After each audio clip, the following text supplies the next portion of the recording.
Hi guys, Marcus from SpotX. Today I've got 7 tips for you for how you can travel safely with your lithium-ion batteries.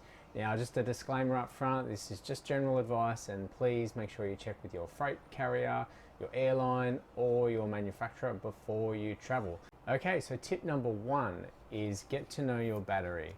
Now, on any reputable battery you're going to have a sticker like this. It's going to give you all the relevant information you're going to need to work out if and how you can travel with your lithium-ion battery.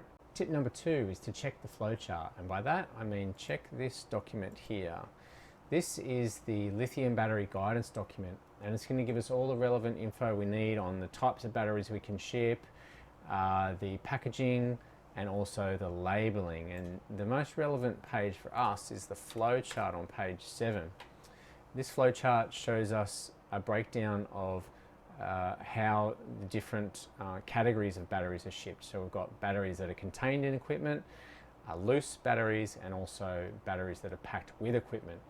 And within each side of the flowchart, you can see it breaks the battery down into capacities, and based on the capacities it tells us what labeling we need and also the transport restrictions. So here you can see there's a weight restriction on passenger aircraft and also cargo aircraft. Tip number 3, so now that you've got that information from the flowchart and it looks like you can ship your battery, it's important to check with your carrier, whether it's your airline that you're flying with or your freight forwarder, just to double check that information.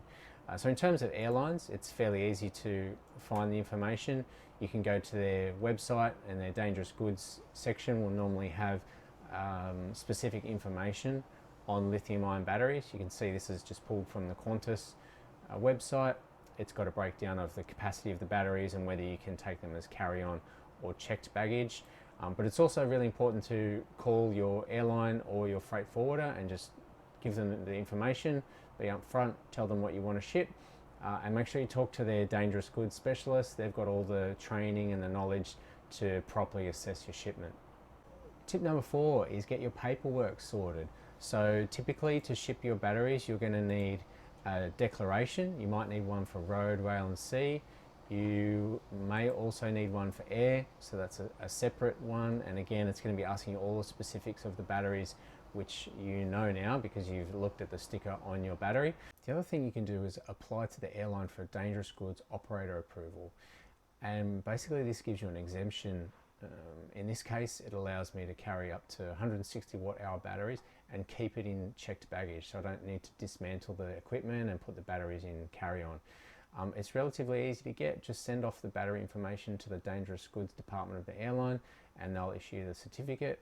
It's typically valid for a year, but it will save you a lot of time and trouble at the airport check-in line. Tip number 5 is to print off all your paperwork or keep it somewhere on your phone that's easy to access. So you want to make sure that you've got an MSDS for the battery. This should be able to be supplied by your battery manufacturer.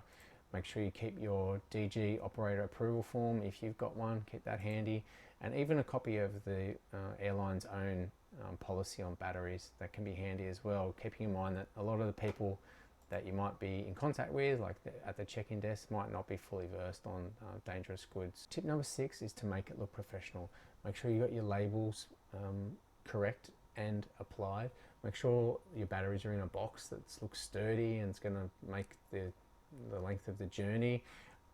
Make sure your battery terminals are either taped up or they've got custom caps to prevent those terminals from shorting. These packages could be opened or inspected, and you want to make sure that it looks like you know what you're doing and that these batteries are going to be all cleared to travel.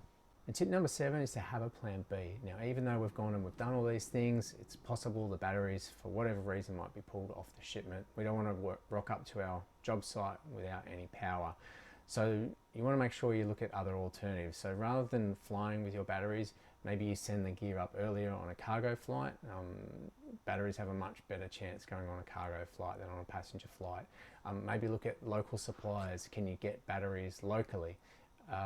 All these things you might need to think about just in case those batteries don't make it. Anyway, that's all guys. Hopefully those tips help you next time you have to travel, and thanks a lot for watching.